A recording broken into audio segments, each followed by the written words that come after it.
What an absolutely spectacular day here in south central Pennsylvania on the Appalachian Trail.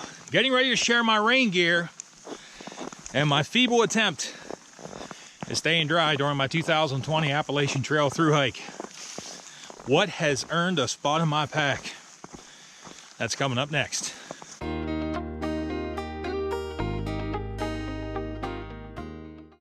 Hey everyone, welcome back. I do want to start out by saying that I do realize, regardless of my rain gear choices, I'm going to get soaked to the core. It is a vicious cycle of trying to keep the rain out. Through hiking for a couple hours, your gear is going to fail, the water is going to soak through, or you're simply going to perspire. Regardless of the manufacturer's claim of equipment being breathable, you're going to perspire and you're going to get soaked. Everybody calls it to suck, and the sooner that I can learn to be comfortable in those uncomfortable situations, the better my hike is going to be. I do realize that.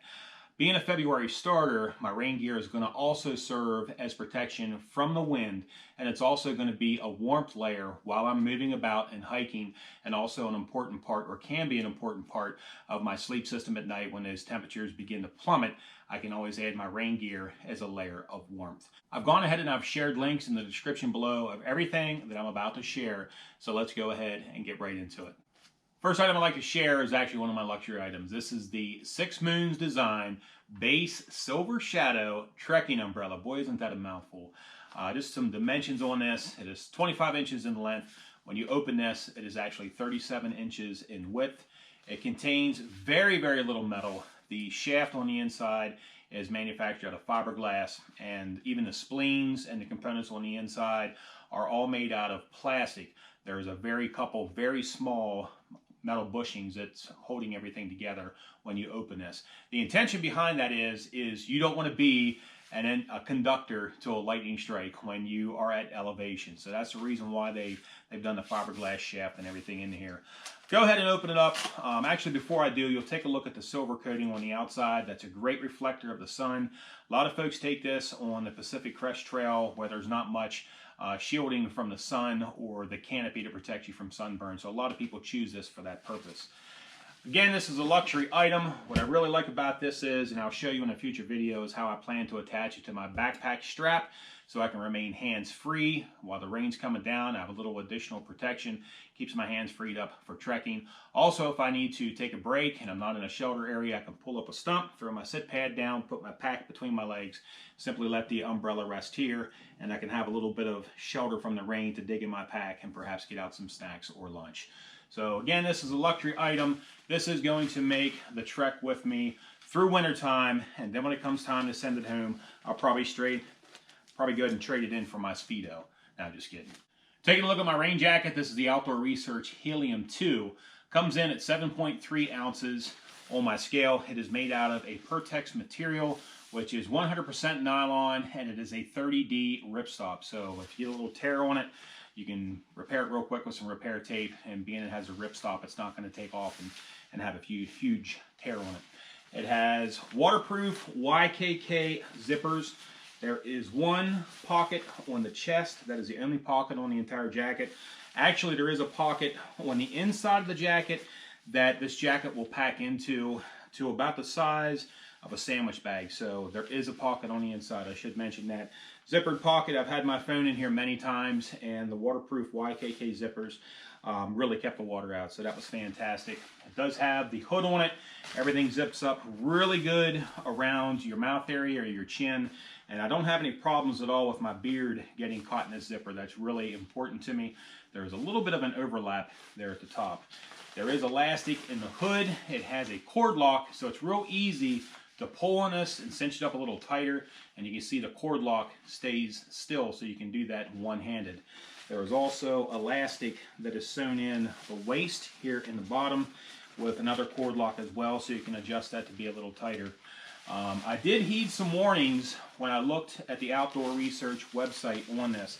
Some of the folks were saying that these were sized slightly small, and considering this is my exterior rain shell and a part of my layering system, I wanted to make sure I had this large enough that it would go over my puffy.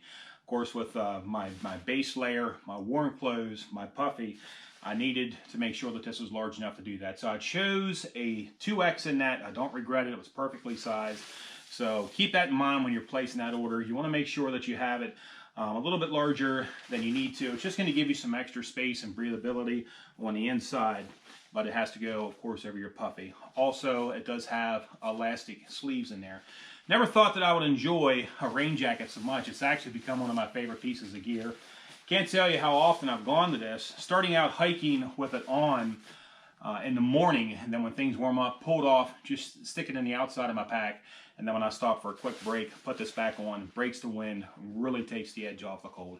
Absolutely love that. That is the Outdoor Research Helium 2. These are the Marmot Precip rain pants. They have an elastic waistband with a little bit of a cinch cord on the inside that you can cinch shut. Contains 2 zippered pockets and a zippered pocket in the rear. Also zippered legs here at the bottom. You can put these on really easily with your hiking boots on. You don't have to take your boots off. There's zippers here at the bottom, and also has some adjustable snaps here in the bottom. They're fully seam taped. This is the made out of Marmot's Nano Pro fabric material that is waterproof and also breathable. These pants have worked very well for me. One thing I want to mention, I'm a thrifty shopper. I picked these up off of eBay for $20 shipped to my house. But I would never dream of using any piece of gear, let alone a piece of rain gear, without thoroughly testing this. So I went out in the pouring down rain, went ahead and tested these. In about 15 minutes, they failed. The rain had soaked right through. Kind of expected that with a used item. One thing people don't realize is a lot of times when their rain items get dirty, they wash them in laundry detergent. Well, when you do that, you're taking away the water repellent that's in here. So one thing I'd done to restore these pants was, and I'm going to go ahead and put an image up on the screen, I'd purchased a restoration kit by a company called Wax. There is a tech wash that you can wash your waterproof items with, and then there's also a TX wash that will replace the water repellency on that. I'm going to go ahead and put a link in the description to where Frozen with Outdoor Adventures, he had put together an awesome video how to use those Wax products. So these are the Marmot Precip pants. Pretty happy with those. I restored them, and it's kind of strange how once you run that through that process, the water literally, it almost ricochets off the pants. So the great thing about the Wax product, I do expect between my jacket and my pants. Fortunately, I live near the halfway point, so by the time I get back here, I really expect the water repellency to kind of dissipate a little bit from these items. So when I get back home, I'm going to go ahead and use that restoration kit to restore both of these and put me back into the water repellency game. So there's that. These are my Mountain Laurel Design 3-layer event rain mitts. These are actually very awesome gloves. The weight on these for the pair is only 1.2 ounces. I'm going to go ahead and send you over to the Mountain Laurel Designs website for the list of materials for this, because I can't pronounce half of those items on there. What's great about these gloves, these are actually designed for trekking. If you will look, they're actually angled, and there's plenty of room in here to allow that there's no pressure on any of the seams. Also, it has that anchored lock, the cord lock on there, which is great to use with one hand. Again, give it a tug and it cinches up. What's great about these outer shells is if you have a mid-layer or a lighter glove, you can actually put your glove on, plenty of room. These are size large. Slide your liner or your lighter glove on the inside, go ahead and give it a tug, and you have a very cold temperature related waterproof glove here. Your sleeves on your rain jacket will simply slide right down over the top. Plenty of room there to overlap. That is the Mountain Laurel Designs 3-layer event glove. Absolutely love those. Also, something else I purchased from Mountain Laurel Designs was a bag liner, a pack liner, if you will. This will go on the inside of my backpack to help keep everything nice and dry, including my quilt, all of my sleep system items to help keep those dry. This is a food grade bag, and it's also very, very durable. This is a brand new one I have here, but I have one in my bag that I've just literally punished the living crap out of, and it's held up very well. You can also use this inside your food bag as another scent blocking layer to keep the scent away from any animals such as bears. Also a great idea to be used inside a bear canister for the same reason.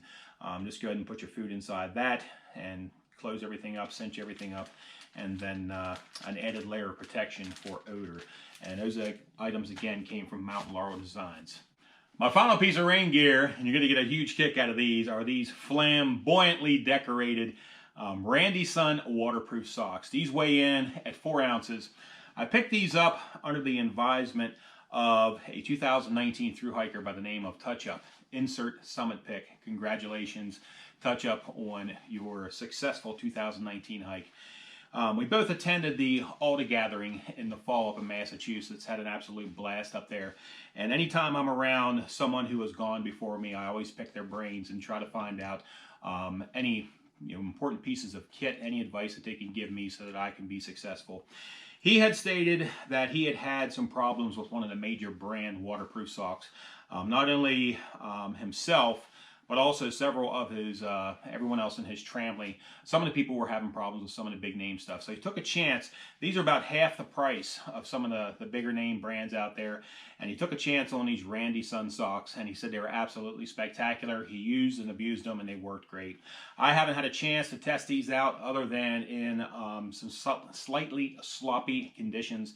I have yet to test it out in a stream that is sometimes called the Appalachian Trail. So I haven't had a chance to thoroughly test these. These weigh in at 4 ounces for the pair, but for the price, I was willing to take a chance on them, and we'll see if they can keep my pinky toes dry. One other thing that Touch Up recommended was using these, wearing these only in temperatures lower than 40 degrees. Anything above that, your feet are going to sweat. So Randy Sun waterproof socks in a crazy pattern. We'll see if they work or not. So that's a wrap as far as my rain gear is concerned and my feeble attempt at staying dry on the AT. If you have any tips or hacks that have helped you stay dry, feel free to leave that in the comments below. I greatly appreciate that. Hopefully I can learn something from it. If not, perhaps someone else will. Huge thank you to all of my new subscribers. Welcome, welcome, welcome. Less than 2 weeks to go. I can't wait to share this journey with everybody who's coming along for the ride. Thank you so much for joining me. That's going to do it for now. I do want to thank everybody for watching Wild on a Trail. Take care, everyone.